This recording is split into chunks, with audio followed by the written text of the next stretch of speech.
Lepo vas pozdravljamo, gledalke in gledalci, ob spremljanju torkovega VTV magazina. Tudi tokrat smo za vas pripravili aktualne prispevke, vabljeni v našo družbo.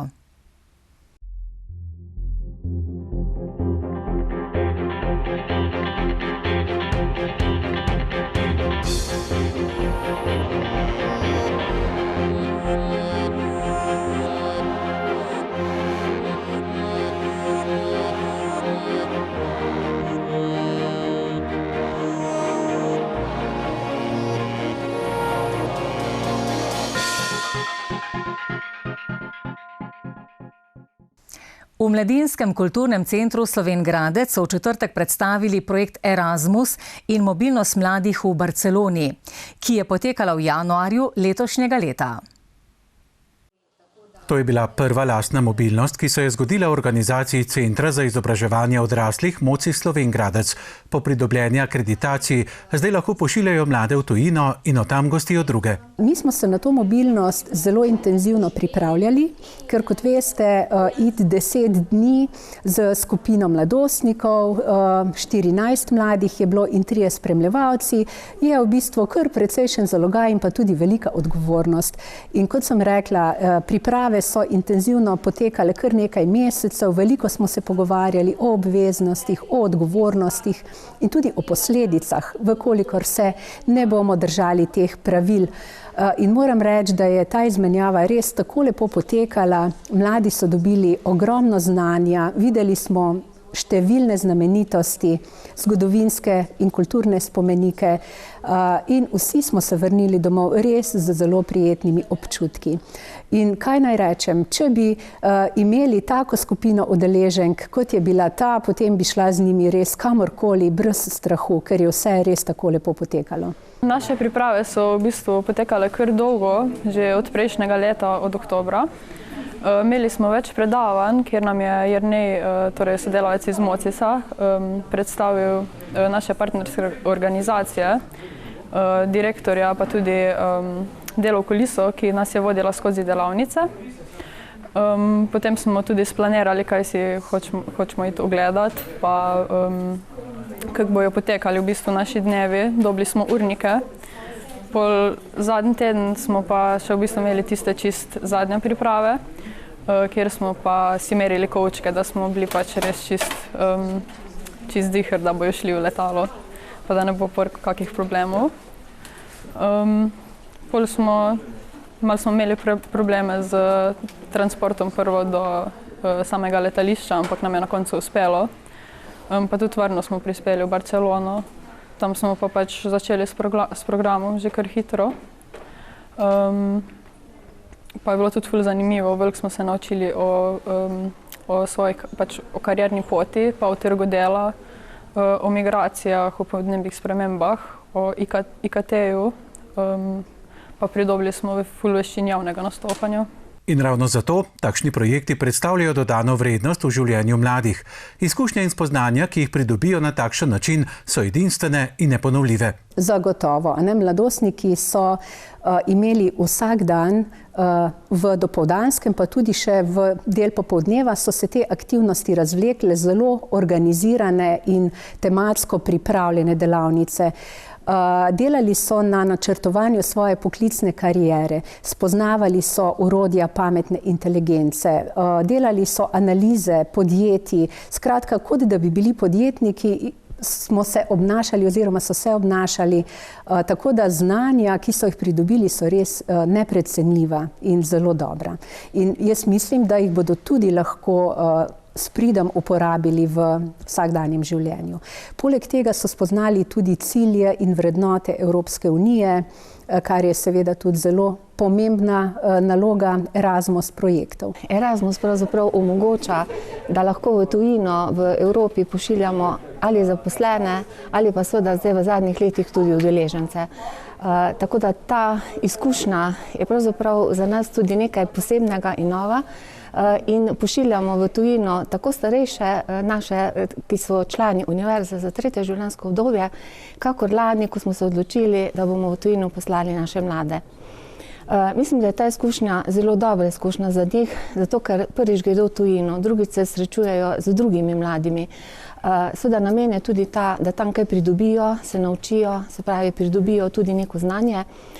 In nasploh je ta organizacija, ki je bila gostiteljska, v bistvu namenjena mladim. Zato mi je bilo še toliko bolj, sem bila toliko bolj vesela, da se je ta Erasmus pravzaprav speljal z Barcelono, da so naši mladi res tam nekako blesteli, tudi v smislu, da so bili zelo pohvaljeni, da so zelo sodelovali, da so tudi jezik pravzaprav obnavljali. Skozi to zgodbo smo lahko čisto konkretno spoznali poslanstvo programa PUMO. Poslanstvo PUMA je mlade opolnomočiti, jim na nek način stati ob strani in pa pomagati, da v življenju naredijo kak korak naprej. Mi jim pomagamo pri dokončanju šole, pri pridobivanju vozniškega izpita, pri iskanju službe in pa včasih jaz rečem, smo njihovi prijatelji, včasih smo tudi njihovi starši. Igramo neprecenljivo vlogo v življenju mladostnikov. V Slovenj Gradcu je skupina mladih znotraj programa PUMO vselej polna. Če se hoče kdo vključiti, je čakalna vrsta. Res zelo dobro delamo z srcem, trudimo se, da smo mladim na voljo. V skupini je lahko največ 23 udeležencev, vključijo pa se lahko kadarkoli med letom in če dosežejo nek ta cilj, ki mu sledijo, se potem tudi lahko izključijo. Torej, če dobijo službo, je to potem prekinitev pogodbe, če zaključijo šolo in rečejo, jaz več ne potrebujem programa, se seveda lahko tudi izključijo, kadarkoli želijo. Se pa kdaj zgodi tudi, da pa morda kakšen udeleženec ne sledi ciljem tako, kot bi bilo treba, tudi ne prihaja redno, takrat pa potem tudi mi naredimo izključitev iz programa PUM, ampak ti primeri so redki. Veliko je pa lepih in dobrih zgodb, ki jih pišemo skupaj z mladimi. Ravno so mladi izvedeli za rezultate mature, torej nekateri so zdaj v tem roku uspešno opravili maturo, nekateri se zaposlujejo, veliko jih je v pridobivanju vozniškega izpita, tako da smo res veseli za vsak uspeh, ki ga mladi dosežejo. Projektne aktivnosti se nadaljujejo tudi po prihodu v Slovenijo. Na podlagi na novo pridobljenih spoznanj so mladi deležni še dodatnih vsebin, ki nadgradijo kompetence, ki so jih pridobili v Barceloni. V soboto je v Velenju potekal 31. konvent Evropskega reda vitezov vina, konzulata za Slovenijo. Red je zakoreninjen po srednjeveški vinski tradiciji reda svetega Jurija. Njihovi člani se trudijo za negovanje visokih vrednot, duhovne odličnosti in plemenitega viteškega poslanstva, za človeško dostojanstvo in za evropske vrednote in pripadnost za mir. Evropski red vitezov vina, Ordo Equestris Vinae Europae, je kulturna inštitucija, ki deluje v več kot 20 državah Evrope. Mi smo zapriseženi častitljivci vina in častimo vino, ki je vselej na piedestalu naših dogajanj, kajti vino je izjemni medij za sklepanje prijateljstva. In mi smo pravzaprav v 21. stoletju vitezi miru. Mnogi se sprašujejo, zakaj pravzaprav sploh še vitezi v 21. stoletju. Evropa je vinski kontinent. Mi želimo, da kot vinski kontinent živi v miru in naše načelo je dvignimo kozarce, položimo orožje in v tem kontekstu prijateljujemo. Kajti, če smo prijatelji z sosedi, tam vojne ni. Njihova platforma delovanja pa je še mnogo širša in usmerjena k vinu. Ampak predvsem k človeku, kajti tudi naša karitativna, humanitarna in ostale aktivnosti so tiste, kjer po viteških načelih, ki izvirajo iz srednjega veka, pravzaprav delujemo v tem novodobnem obdobju. Sicer smo zelo arhaično organizirani, vendar smo vpeti v sodobna dogajanja. Želimo, da Slovenija kot vinogradniška dežela resnično živi z vinom, ki je najbolj zdrava alkoholna pijača, in želimo, da postane vino sestavni del prehrane. Zavzemamo se za kulturno pitje vina. Vino je kultna, kulturna in nasploh pijača, ki je povezana z dolgo zgodovino. Vinsko viteštvo je v današnjih dneh posebna oblika civilne družbe. Pravzaprav nas vino spremlja od rojstva pa vse do smrti. Ampak pravzaprav bi nas morala spremljati vsakodnevno po Hipokratovem načelu pitja vina v zmernih količinah. Torej, to je kakšen kozarec ob hrani, ob kosilu, kajti vino je pravzaprav sestavni del prehrane lahko. In tukaj smo poklicani za to, da širimo to kulturo pitja in Slovenci smo dobri pivci. Mi želimo, da bi popili, predvsem pa mladi, več vina, ne manj. Kajti predvsem mladi delujejo kampanjsko, ko se opijajo ob vikendih z visoko alkoholiziranimi pijačami. Mi želimo, da bi več in bolj kulturno prišli k pitju vina in zato imamo poseben projekt Vedeti piti, mladi in vino, kjer se usmerjamo z našo aktivnostjo k mladi generaciji. Sicer pa Slovenci smo vinoljubci in s tem je povezana tudi kultura nekega naroda. Opazuj, kako pijejo ljudje in spoznal boš njihovo kulturo. In Slovenci smo kulturni narod in prav je, da tudi tako kulturno uživamo vino, ga pokušamo in z njim nazdravljamo. Evropski red vitezov vina Konzulat za Slovenijo deluje v 6 legaturah. Na tem področju, kjer se nahajamo, je legatura za Celje, celjsko regijo in pravzaprav smo vpeti v regijska okolja, v regijsko delovanje, kajti tiste širše, večje manifestacije, ki so vse redovne, pač so redkejše, legature pa delujejo bolj približane k regijskemu ali lokalnemu območju. Naši vinski vitezi imajo vsako leto kakšen večji nosilni projekt. Letos je to projekt tako imenovano viteško obeležje Friedensdenkmal Gallus Pacis, ki ga bomo 9. maja, na dan Evrope, prvič odprli na meji med Slovenijo in Avstrijo v Gornji Radgoni, Bad Regensburg, kjer simboliziramo ta projekt z čašo Gallus Pacis, ki je pomenila v Evropi, da po končani vojni se je vedno mir zapečatil z Gallus Pacisom, to čašo, in to je kulturni spomenik, ki bo opominjal mimo idoče in mimo vozeče, da smo vitezi miru v tem smislu, da z to čašo Gallus Pacis nazdravljamo Evropi. V Velenju so se gostje dobro počutili. Po konventu so pripravili še tiho viteško svečanost in nekaj predavanj. V Šventnarjevi hiši na Vranskem so v četrtek pripravili pogovorni večer, na katerega so povabili prejemnika Šventnarjeve nagrade za življenjsko delo na področju založništva za leto 2022 Lojzeta Viserja. V Šventnarjevi hiši na Vranskem se je rodil in živel prvi sodobni slovenski založnik Lavoslav Šventnar.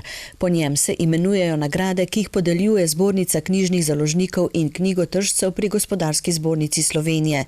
Na Vranskem so si že dlje časa želeli povezati nagrade in Šventnarjevo hišo, ki je v lasti občine in prizorišče številnih kulturnih dogodkov. To jim je uspelo s pogovornim večerom, na katerega so povabili Lojzeta Viserja, založnika, ki deluje na avstrijskem Koroškem in ki je prejel Šventnarjevo nagrado za življenjsko delo za leto 2022. Ker so takrat veljale omejitve zaradi pandemije COVID-19, je nagrado v svoje roke dejansko prejel šele v četrtek na Vranskem. Šventnara občudujem in imam rad že najmanj 50 let. Saj sem Cankarja bral, ki ga je izdajal, Župančiča sem bral, pozneje sem tudi Jelovškovo bral, ko je izdal Spominje na Prešerna. In. To je bila ena zelo, zelo velika zame, en velik človek in je še danes velik človek. In ga obožujem, ker nekaj takega v modernem času, zadnjih 200 let, slovenska kultura ni imela. On je več ali manj Bog.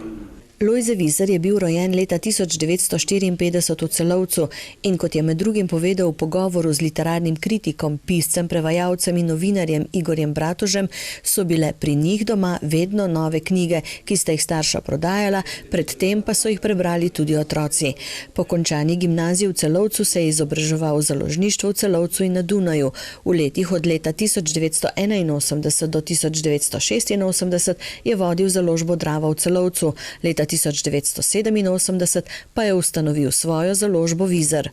Kot založnik povezuje slovensko, avstrijsko in nemško literaturo ter zahodno in vzhodno evropsko književnost.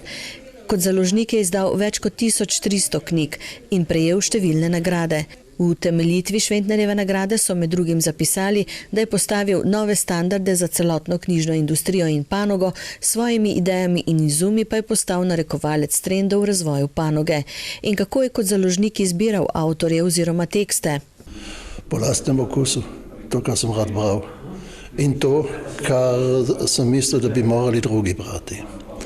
In na Koroškem pa seveda posebna situacija, da je še pred 200 leti vsaki drugi slovensko govoril, ampak slovensko ni več znal brati. Zato sem se odločil, da je treba slovensko literaturo njemu v tistem jeziku prinašati, ki ga danes obvlada. Melodija mu je v ušesih, celotna didaktika, celotna semantika literature je seveda tudi v nemščini. In zato smo se odločili, da izdajamo ne samo koroško-slovenske avtore, temveč avtore celotnega kulturnega prostora v slovenščini in pa seveda prevode slovenske literature, ki jih ni bilo.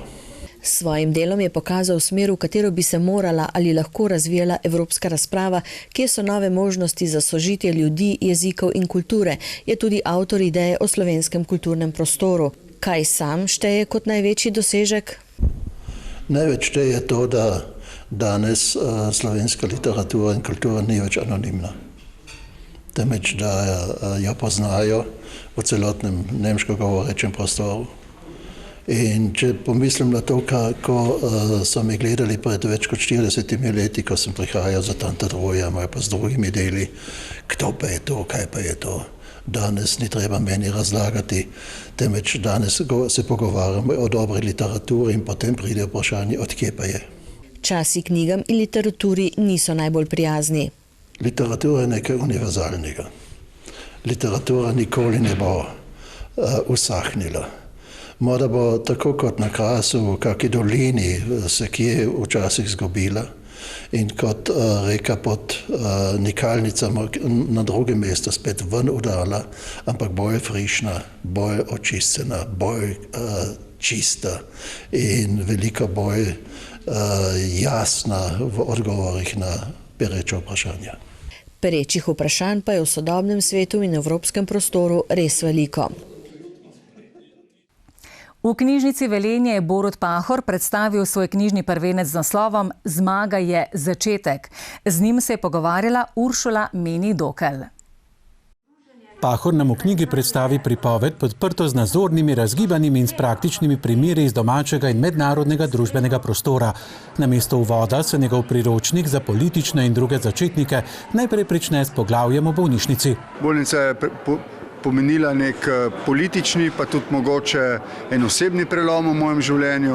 Na nek način je zaključila en del politične kariere, ki se je vsaj na koncu izkazal za zelo surovega, zelo dramatičen na nek način. Bil sem predsednik vlade v zelo težkem, verjetno najtežjem času za Slovenijo po osamosvojitvi, v času finančne krize in zapletenih odnosov s Hrvaško. In to je terjalo seveda vse, kar sem lahko takrat dal od sebe in na koncu pristal v bolnišnici. Ampak bolnišnica je pomenila tudi začetek neke nove dobe, ko sem se odločil, da se podam na predsedniške volitve in proti pričakovanjem mnogih tudi uspel. Skratka, ta čas v bolnici, mesec z njim je omogočil, da sem se ne samo telesno okrepil, ampak tudi na nek način, da sem duševno okreval. V knjigi sledijo še 3 poglavja. Najprej tisto z naslovom Ljubezen, ne sovraštvo. In kot pravi avtor, je kar cel zapis poziv k strpnosti in sožitju. Kjer, tako kot v večini mojih govorov, citiram Antigono, ne da sovražim, da ljubim sem na svetu. Hočem povedati, da je veliko sovraštva danes v politiki, v družbi, da nas to razdvaja, da nas tudi na nek način izključuje in da je to velika škoda za nas osebno in za nas kot skupnost in da se s tem izgublja nek človeški potencial, ki je sijajen, največ, kar mi premoremo in da se splača sodelovati, čeprav je kakšenkrat sodelovanje seveda veliko bolj utrudljivo kot pa ločevanje, ampak je pa tudi veliko bolj, kako bi rekel, nagrajeno za rezultati v skupno korist. Naslednji poudarek je na zmagovalcih in prvakih. Pahor še pripomni, da je razlika med zmago in zmagovalci v zmagovalni miselnosti. Ja, jaz mislim, da vsak v življenju ve, kdaj se je počutil zmagovalca, ko smo nekaj dosegli, ampak mislim pa, da neko zadoščenje čutimo šele takrat, ko res nekaj dosežemo po hudih naporih, v mnogih porazih. In ta zmagovalna miselnost nam pri tem pomaga, da gremo skozi poraze do uspehov. In to naši športniki se mi zdi najboljši ilustrirajo, zato jih tudi dajem v knjigo kot primer, ker so nam za zgled v tem svojem pogumu in vztrajanju. Knjiga se zaključi z razdelkom o pogumu in vztrajnosti in to miselnost ponazarja dr. France Bučar. Ja, Bučar je, kolikor sem ga jaz lahko spoznal in relativno dobro, bil sem njegov najmlajši poslanec v času osamosvojitvene skupščine. Bučar je bil premočrten politik. Ni se zmenil za malenkosti, ni bil malenkosten politik, to ga je celo odbijalo, nekako ga je dražilo, celo jezilo. Pri svojih kolegih je bil neusmiljen glede tega, tudi starejši gledalci se bodo spomnili, da je znal marsikoga tudi ošvrkniti zaradi tega. Je pa bil velikan v tem smislu, da je videl velike stvari in da je za njimi hodil kot za nekim znamenjem. In da je v življenju glede tega tudi seveda za to veliko dosegom tudi veliko potrpel. Avtor je to delo napisal predvsem za mlade ljudi. Seveda na take dogodke, kot ta v knjižnici zvečer, pride v glavnem srednja in starejša publika, seveda zaradi življenjskih navad, ampak to, da več kot 3/4 kupcev predstavljajo mladi ljudje, mi zelo veliko pomeni, ker očitno najdejo vsak nekaj ali pa ščepec mogoče na svetu ali pa mojih izkušenj spoznanj, ki mogoče bodo prišle prav v življenju. Zanimalo nas je tudi, ali Borut Pahor zdaj kaj pogreša pretekle visoke funkcije. Ne, to je zame eno tako veliko presenečenje. Ne skrivam, da sem imel neke skrbi, ne strahov, ampak skrbi, kako bo, ko človek po 32 letih izpreže iz politike in se poda v zasebni posel. Ne pogrešam, ne funkcije, ne palače, ne varnostnikov, protokola. Pogrešam ljudi, ampak toliko teh vabil imam po deželi, pa seveda zlasti po tujini, s tem tudi služim, da nekako ta apetit po srečevanju z ljudmi, ki sem jih predstavljal, nekako temu apetitu je zadoščeno. Ob predavanjih doma in v tujini se bo Pahor v prihodnje posvetil še. Ja, jaz sem ustanovitelj in direktor zavoda Prijatelji Zahodnega Balkana. Gre za zavod, zasebni inštitut, ki ga zdaj vodim, ki si je zadal za cilj, da pomaga narodom in državam v regiji, da čim prej vstopijo v Evropsko unijo, da ne pride do kakšnih konfliktov. Vojna je v Ukrajini, vojna na Bližnjem vzhodu, ne smejo se ponoviti 90. leta, da bi bila tudi na Balkanu znova, vendar nekatere stvari zdaj ne grejo tako, kot bi si želeli. In naloga inštituta je, da bo pri tem pomagal, skratka, da bo v pomoč tej regiji. Mnogi naši ljudje, ki živijo v Sloveniji, prihajajo tam, mi smo nenazadnje en del svoje zgodovine živeli z njimi, poznamo jih, poznamo njihova čustva. Zdi se mi, da na nek način imamo in pravico in dolžnost, da kaj rečemo v njihov prid. Aktualnih razmer v družbi nekdanji predsednik države ne komentira, kljub temu pa dodaja. Rekel bom samo to, da tudi takrat, ko se zdi, da so duhovi najbolj vsak sebi, potem en dialog iskren pokaže, da so mogoče rešitve bolj pred nosom, kot se zdi. V svojem knjižnem prvencu nas sogovornik izhaja iz sebe in svojih izkušenj. Čeprav so založniki izrazili željo, da bi napisal spomine, se za to ni odločil. Pravi, da je še prekmalu. Gledalke in gledalci, spremljali ste torkov VTV magazin. Lepo se imejte in srečno.